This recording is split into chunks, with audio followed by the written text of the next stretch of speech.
Whare! Ordinary Sunday 28, Mark 10, a well-known passage within and beyond the faith community, I think. Welcome, I'm told, in Pahiatua, Wendy. Yep, in Northeast Valley, Dunedin, Gillian, and over the hill from Gillian, and in Carey's Bay. And let's get to work. The unpacking the background, Gillian. What's in store for us?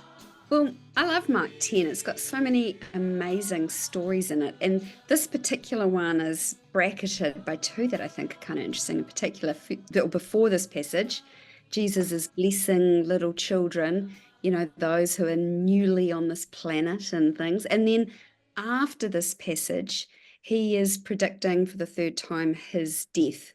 And I think, as we'll see in this story, which is this question about inheritance, it's good to bear in mind that you usually can't really inherit anything without someone having to die. And so Jesus is reminding us of that here too. But in particular, this passage, one of the things I think is really interesting about it in itself is it's kind of like a healing story. In lots of healing stories, people come up to Jesus, they kneel before him, they ask a question, ask something of Jesus. And in some ways, this follows that same sort of pattern. So I guess the question is, what does this man need healing from? And I read somewhere that this is like an exorcism. He is possessed by his possessions. But anyway, I'll leave that for later too. That is a powerful image. Thank you, Gillian. Let's move on. So let's start right away. Anne, tell me what's challenging. I'm so glad you asked me first, because I'm coming in with the obvious one, and the rest, you other two will just have to work out what you're going to say. I mean, the challenge is that Jesus challenges this man to give up all his possessions. And I think one of the kind of sub-challenges for us is that Jesus says that to the man, and then the disciples object, and he says, with you it's impossible, with God all things are possible. And I think we tend to cling to that bit of the story, that all things are possible, so it's okay, I can stay rich and everything's going to be all right, and forget to balance it with the fact that Jesus did tell this man to give up all his possessions, and that wasn't alone. I mean, his disciples have dropped everything and followed him for 3 years. John the Baptist told everyone who came, if you've got 2 shirts, give one away. If you've got food, you should do the same. So yeah, given that, however hard we would like to think that the eye of the needle actually was a gate in Jerusalem and it just meant it was difficult getting through, no, Jesus is saying this is seriously difficult. We're talking about a needle here. And yeah, it's hard. I love that sort of 1960s, 1970s interpretation. They just made sure that it was not really very difficult at all, And got to get down on your knees and it's all okay. And Jesus had paving stones under the water to walk on water. And yes, never mind. Let's move on. And as we explore this, Wendy, where are you challenged? The whole idea of this inheritance. He's looking for an inheritance, but an inheritance is often things that aren't earned.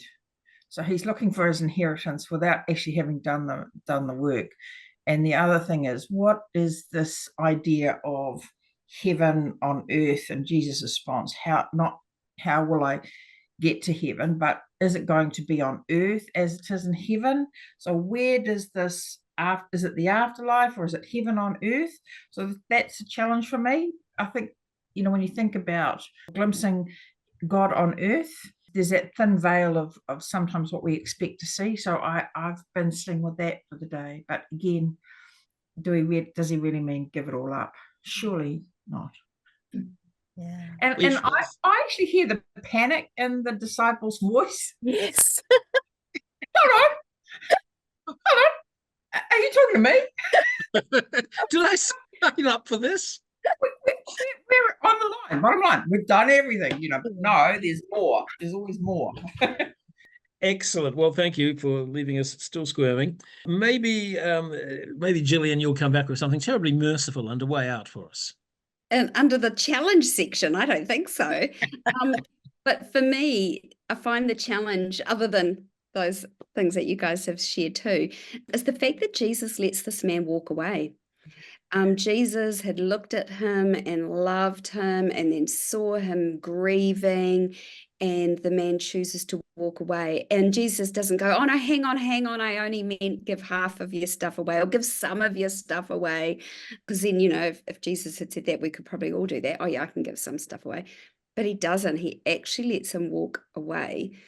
And that's quite a challenge, that sort of tough love in terms of our perhaps relationships with other people or those we want to bring into the church or that sort of thing, trying to soften it a bit. But no, actually it's pick up your cross, give away things, follow me stuff is hard.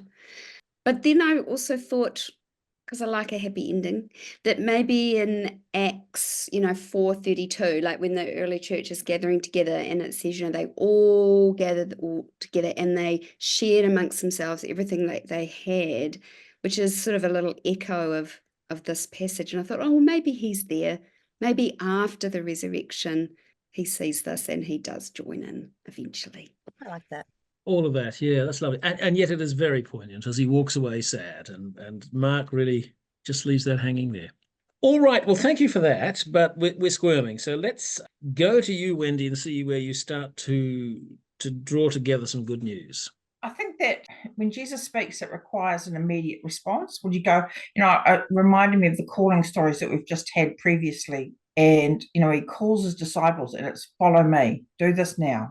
There's no, I'm going to do something else first and then I'm going to hang out with, I'm going to hang out with my family, then I'll come and join you on the road when you've gone a fair distance. This is about the immediacy. Go and do this, and that's what it will be. The man does things really well. He's a good man. He's a wealthy man who's a good man. He does all of these things.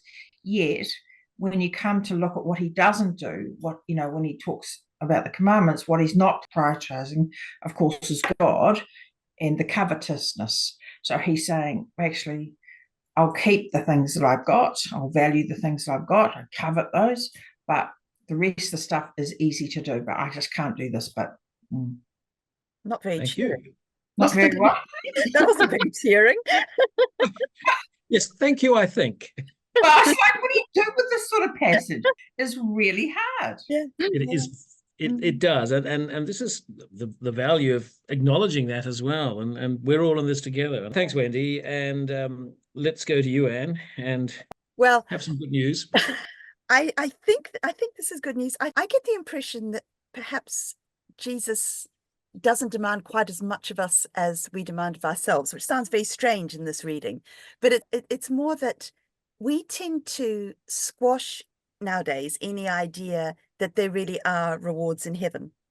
This idea of storing up treasure in heaven, we tend to avoid talking about that in case it looks like we're only doing these things because we want to be rewarded in heaven. But Jesus seems quite open about that. And, Jesus is essentially saying you will be rewarded. And if Jesus says it, then maybe it's okay for us to believe that. I always remember a little snippet of C.S. Lewis's where he's talking to an angel and he's complaining about the fact that people keep borrowing his books and not returning them. And the angel says to him, the only books you're going to find in the next life are the ones that you gave away. And so Lewis says, well, I hope all the dirty thumb marks and bent corners have been repaired. And the angel says they would have turned to gold. And it's just such a lovely picture. Jesus maybe doesn't expect us to be 100% noble. We are actually allowed to have an incentive when we're trying to do the right thing. Thank you.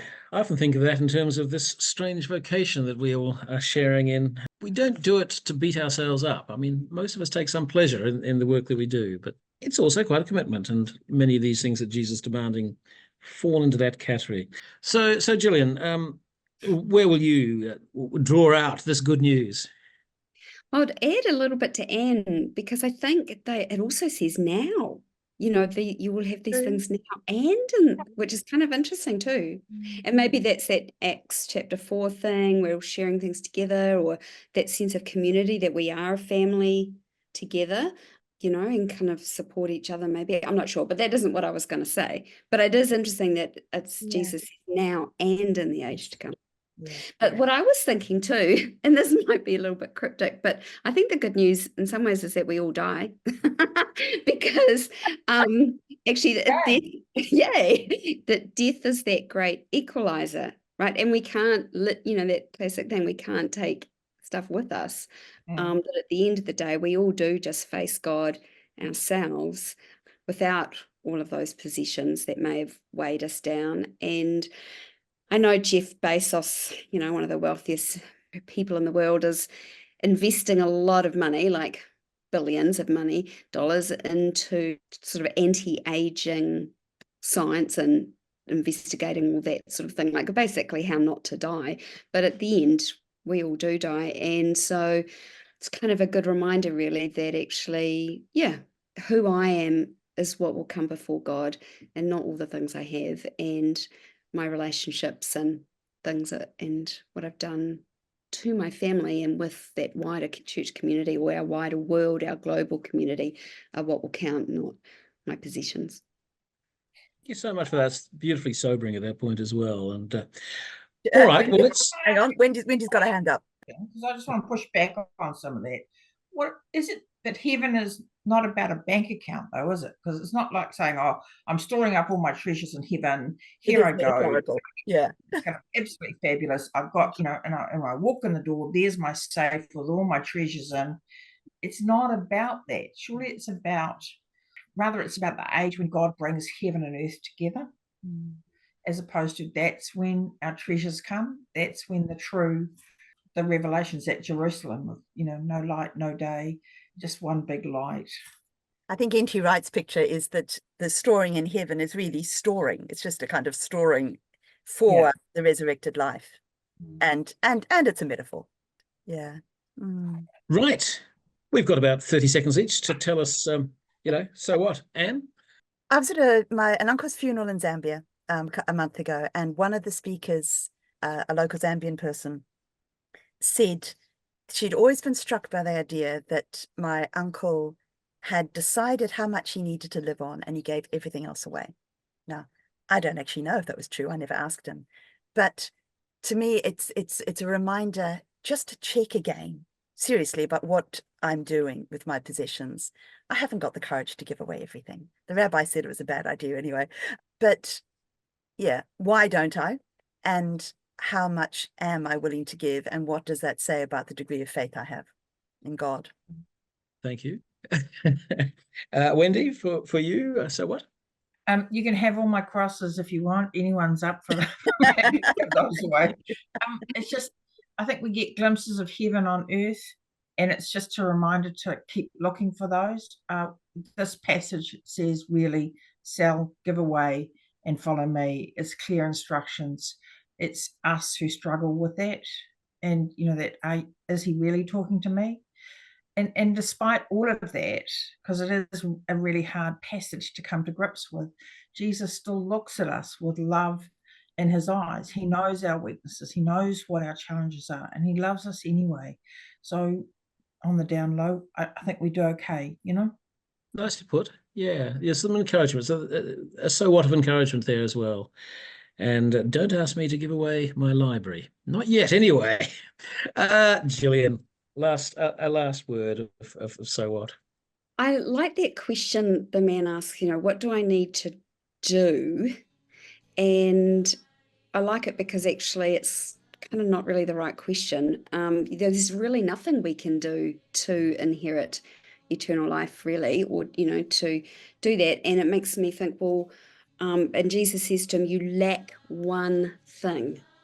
What is that one thing, like for me? Like, what am I holding on to? What is my possession that I'm holding on to that I can't let go of? Not in a literal way of a possession, but like, what is something I can't let go of? That if I could let go of it, then I could take Jesus' hand, really, and actually follow him like he's asking us to. Beautiful. Beautiful. Thank you. It's going to be exciting pulling these thoughts together and breaking open the word in our liturgies. But thank you so much for exploring this challenging passage today.